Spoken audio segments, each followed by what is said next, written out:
السلام عليكم. الاهلي يصعد الى نصف نهائي كاس مصر بالفوز على المصري البورسعيدي بنتيجه 2-1 في ماتش نجمه الاول والاخير والبطل الاوحد له، او سوري البطلان الاوحدان للمباراه مروان حمدي من النادي المصري، والناحيه الثانيه محمد الشناوي. المباراه كانت عباره عن محمد الشناوي ومروان حمدي.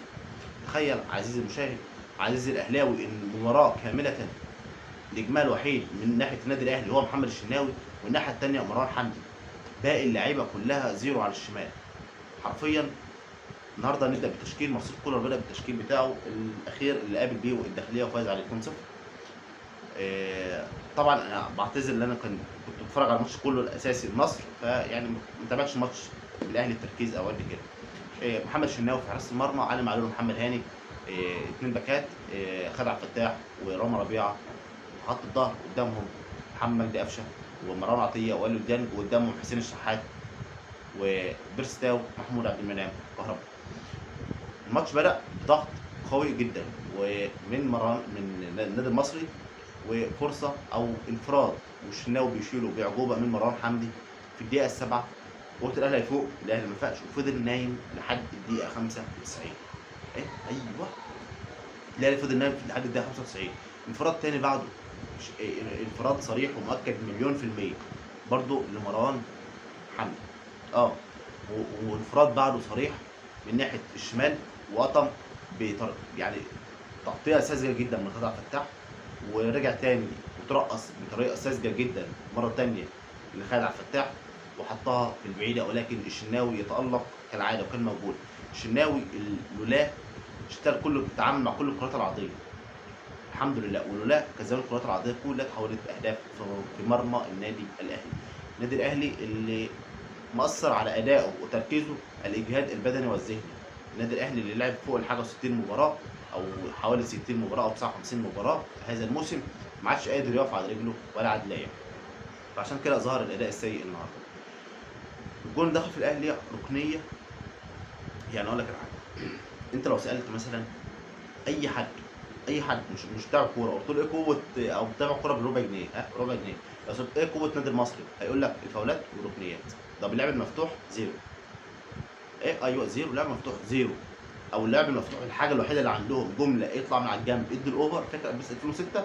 هي بيس 2006 ادوا الاوفر وحد يطلع يحط براسه. وقد كان هو ده كان لعب المصري كله من اول دقيقه لحد الماتش ما خلص. الاوفر بتاع الركنيه او الفاول، واحنا ما شاء الله ادينا لهم فاولات، او كابتن عبد العزيز السيد حسب كميه فاولات رهيبه جدا، فيها الصحيح وفيها الغلط، ولكن كانت كثيره جدا. النادي الاهلي تعامل مع كل الكرات ديت هو والشناوي ببراعه، الا كوره الشناوي طلع فيها غلط اتحطت في الجون، كوره تسلل. الفار قال ايه؟ كوره تسلل مليون في الميه. ليه؟ بسبب ان في لاعب واقع في التسلل، سواء هو بقى الكوره معديه من فوق، سواء هو اللي لعبها براسه، لان انا شفتها سريعا، هو اللي لعبها براسه او عدت من فوقه، ولكن هو مشترك في اللعبه بنسبه كبيره جدا، وتسلل وقرار صحيح مليون في الميه. نيجي للجون، حسين السيد رفع اوفر وركنيه من على اليمين الشناوي، كرة فيها سويرفت بره، رفعها برجله الشمال لفت لبره. مين بقى مع مروان حمدي؟ مين؟ محمد طاهر. اللي عمل ايه محمد طاهر؟ ان هو عمل كده بس، وطى، ما نطش، ما التحمش ولا اي حاجه، وطى بس.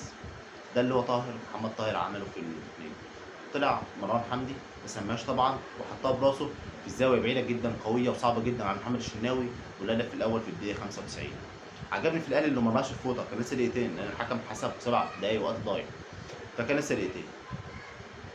ربنا كرم وركله الجزاء. قبل ما يجي ركله الجزاء، كابتن علي ماهر كفايه حزقه شويه.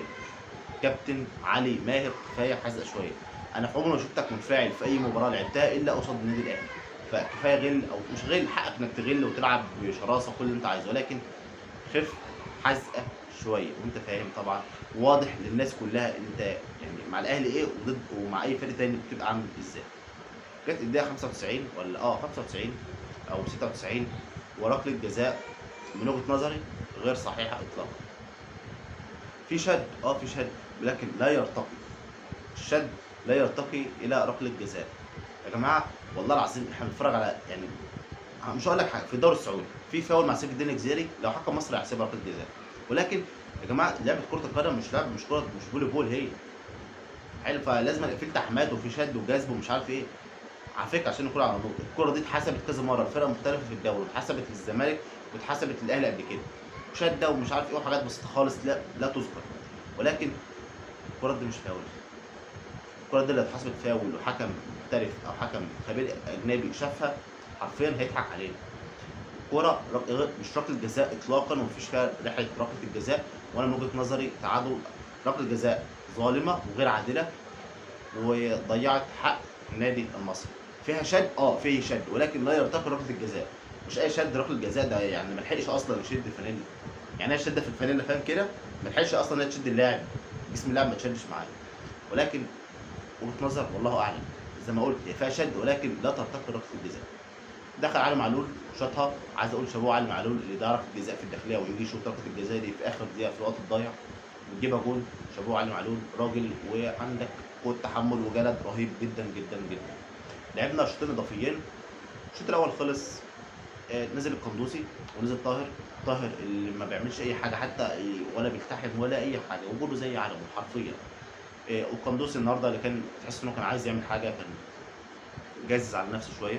خد كوره في اخر دقيقه في الشوط الاول، في الشوط الاضافي الاول، واستلم جميل جدا، حط في وش رجله، ولكن كانت عايزه توجيه اكتر من القوه بتاعتها، وهي ارتطمت بحد وهي رايحه ناحيه الجول. وبعد كده الجول الثاني بتاع قندوسي، الكوره من ناحيه الشمال، قصدي من ناحيه اليمين، سوري، طاهر محمد طاهر اللي بيديها القفشه برعونه خالص. اللاعب جاي يقطعها، يعني طولت منه، عدت من تحت رجله ما تفهمش ازاي، يعني جت فيه وعدت من رعونه كبيره جدا من طاهر محمد طاهر. راحت لمحمد مجدي قفشه، محمد مجدي قفشه اللي استلم حطها على الارض ومشاها على طول مره واحده القندوسي اللي كان لامح المساحه اخترق المساحه. وبيرستاو عمل قطعه، خد اثنين مدافعين وفضلوا الزاويه كامله مع المرمى. قطع خد اثنين مدافعين وساب القندوسي هو لوحده هو والجون، حطها بالراحه في الزاويه البعيده على شمال محمود جاد، وده يبقى كده الهدف الثاني. والاهلي فضل مستحوذ في ال10 دقايق الباقيين او ال8 دقايق الباقيين لحد ما عدى الماتش وكسب. وكده يكون الاهلي صعد للدور نص نهائي، هيواجه انبي ان شاء الله، لسه طبعا لما يتحدد الميعاد السيزون الجاي بقى وعليه خير ان شاء الله في دور نص النهائي. والناحيه الثانيه الزمالك لسه هيلاعب بيراميدز في دور نصف النهائي. واللي طبعا اللي يكسب من هنا واللي يكسب من هنا هيقابلوا بعض في النهائي ان شاء الله. كلمه اخيره عايزين نقول، يعني كويس ان الموسم خلص حلو، كويس ان هو خلص بلقطه كويسه انك ما طلعش من كاس مصر. ماتش بتاع مصر بورسعيد بقى ماتش مليان حماس وقوه. والنهارده لاعب رقم 13 كان مستفز جدا بتاع خط وسط النادي المصري، والتحم اكتر من التحام صعب. والحكم عبد العزيز زايد النهارده من وجهه نظري كان دون المستوى، سواء في ركله الجزاء، سواء في يعني وجهه نظره الفاولات، في الانذارات. ما اعتقدش ان هو كان مسيطر على الماتش، وحاجات كتير فلتت منه. في الاخر نقول الف مبروك للنادي الاهلي على الصعود لدور نصف النهائي، وهارد لك نادي الزمالك اللي خسر من نادي النصر السعودي. وبكده يكون الموسم بتاع النادي الاهلي رسميا انتهى. هياخد 3 اسابيع راحه، ونتقابل مع حضراتكم ان شاء الله في الميركاتو والنادي الاهلي، وفي الصفقات اللي جايه، وفي كل الاخبار اللي جايه ان شاء الله، ونكون معاكم اول باول. شكرا جزيلا لحضراتكم على المتابعه، نتقابل في حلقه جديده مع احمد ايهاب. السلام عليكم.